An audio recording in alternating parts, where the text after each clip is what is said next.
Praise the Lord. दोस्तों, आज फिर मैं आपके बीच में आ चुका हूं एक नए विषय के साथ। और आज का विषय मैंने यीशु मसीह के बारे में कुरान से लिया है। तो आज हम लोग देखेंगे कि कुरान में आखिर यीशु मसीह के बारे में क्या लिखा है। कुरान में तो लिखा तो ज़रूर है, लेकिन क्या क्या लिखा है इसके बारे में आज हम लोग देखेंगे। तो कुरान के आयतों को देखेंगे, कौन से चैप्टर में, कौन सा वर्स में किन सब बातों का चर्चा है, इसके बारे में आज चर्चा करेंगे। तो आज बाइबल से तो नहीं है, लेकिन है यीशु मसीह के बारे में।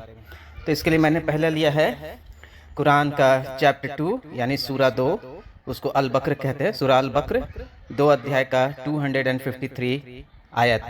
और यहाँ इस प्रकार से लिखा है, we have chosen some of those messengers above others. Allah spoke directly to some and raised some high in rank. To Jesus, son of Mary, we have clear proofs and supported him with the Holy Spirit of if Allah had willed. Succeeding generation would not have fought among themselves after receiving the clear proof. But they differed, and some believed while others disbelieved. Yet, if Allah had willed, they would not have fought one another, but Allah does what He wills. यहाँ साफ साफ लिखा हुआ कि अल्लाह यानी कि God ने कुछ मैसेंजर को यानी कि कुछ नबियों को वो पहले से चुन के रखता है, और उसमें से किसी को बहुत ऊंचा स्थान देता है। विशेषकर यीशु मसीह जो मरियम के पुत्र थे, बेटे थे, उनके बारे में लिखा है कि पूरा प्रूफ के साथ है। और उनको रूह से गॉड ने, अल्लाह ने अपनी रूह से उसको सींचा था, अपना रूह उसमें दिया था। ये क्लियर सपोर्ट कर, यानी कि इसलिए यीशु मसीह को कुरान में रूह अल्लाह कहा जाता है, क्योंकि वो अल्लाह के रूह के रूप में हैं। कुछ लोगों ने उन पर विश्वास किया, कुछ लोगों ने उन पर विश्वास नहीं किया। तो यहाँ चलते हैं दूसरे आयत की तरफ। दूसरा आयत मैंने लिया है सूरा अली इमरान यानी चैप्टर 3 वर्स 45। यहाँ पे इस प्रकार से लिखा है, remember when the angels proclaimed, O Mary, Allah gives you good news of a word from him. His name will be the Messiah, Jesus, son of Mary, honored in this world and the hereafter, and he will one of those nearest to Allah. तो यहाँ भी बहुत स्पष्ट है कि जब माता मरियम को जब उनके गर्भ में धारण किया, तो वहाँ जिब्राइल यानी स्वर्गदूत के द्वारा वहाँ कहा गया कि मेरी, तुम्हारे लिए एक खुशखबरी है। खुशखबरी ये है कि तुम्हारे गर्भ में जो बच्चा है वो मसीहा है, और उसका नाम यीशु होगा, जीसस होगा। और वो क्या है, वो अल्लाह का कलाम के रूप में है, और उसको बहुत इज्जत दिया गया है, अब इस संसार में भी है, इस संसार के बाद में भी, और अल्लाह के काफ़ी करीब है, यानी गॉड के काफ़ी नज़दीक है। आइए तीसरे आयत की ओर चलते हैं। तीसरा आयत फिर से मैंने सूरा अली इमरान चैप्टर 3 वर्स 55 को लिया है। और यहाँ पे इस प्रकार से लिखा है, remember when Allah said, O Jesus, I will take you and raise you up to myself. I will deliver you from those who disbelieve and elevate your followers above the disbeliever until the day of judgment. Then to me you will all return and I will settle all your disputes. तो यहाँ भी बहुत स्पष्ट लिखा है कि अल्लाह ताला खुद ये बोल रहे हैं कि यीशु, तुमको मैं बड़ा करूँगा, तुमको मैं उठाऊँगा जब तक कि तुम मेरे पास नहीं आ जाते हो। जो लोग तुम पे विश्वास करते हैं, उनको, जो विश्वास नहीं करते उनको ऊपर रखूंगा, वो उससे ऊंचा रहेंगे। और कब तक रहेंगे? जब तक कि अंतिम न्याय का दिन ना आ जाए, आखिरत ना आ जाए, तब तक। और जब आखिरत होगा तब सब लड़ाई झगड़ा आपस में सुलझ जाएगा। तो काफ़ी स्पष्ट लिखा हुआ है। आइए चौथे आयत की ओर चलते हैं। चौथा मैंने लिया सूरा अली इमरान का ही तीसरा अध्याय का 59 वर्स। और यहाँ पे इस प्रकार से लिखा है, Indeed the examples of Jesus in the site of Allah is like that of Adam. He created him from dust and then said to him be and he was.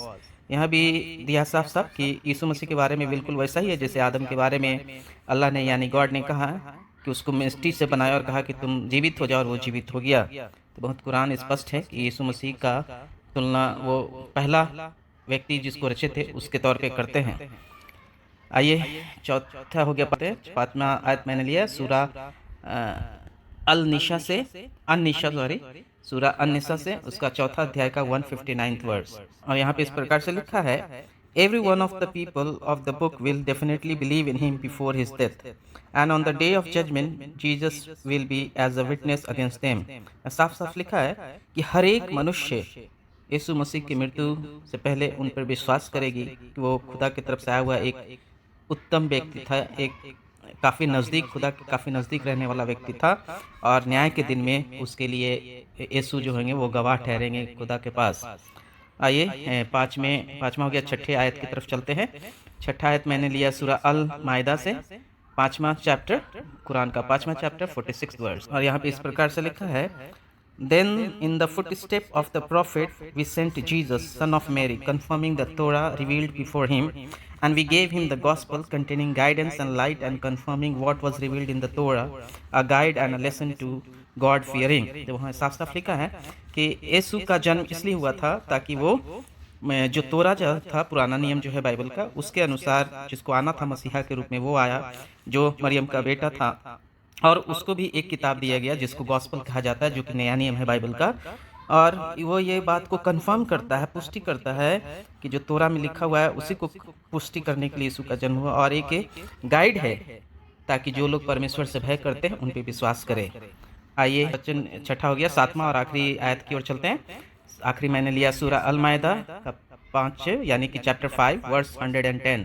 और यहाँ इस प्रकार से लिखा है, And on the judgment day, Allah will say, O Jesus, son of Mary, remember my favor upon you and your mother, how I supported you with the Holy Spirit, so you spoke to people in your infancy and adulthood, how I taught you writing, wisdom, the Torah, and the gospel, how you molded a bird from clay by my will and breathed into it, and it became a real bird by my will, how you healed the blind and the lepers by my will, how you brought the dead to life by my will, how I prevented the children of Israel from harming you, and you came to them with clear proof, and the disbeliever among them said, this is nothing but pure magic।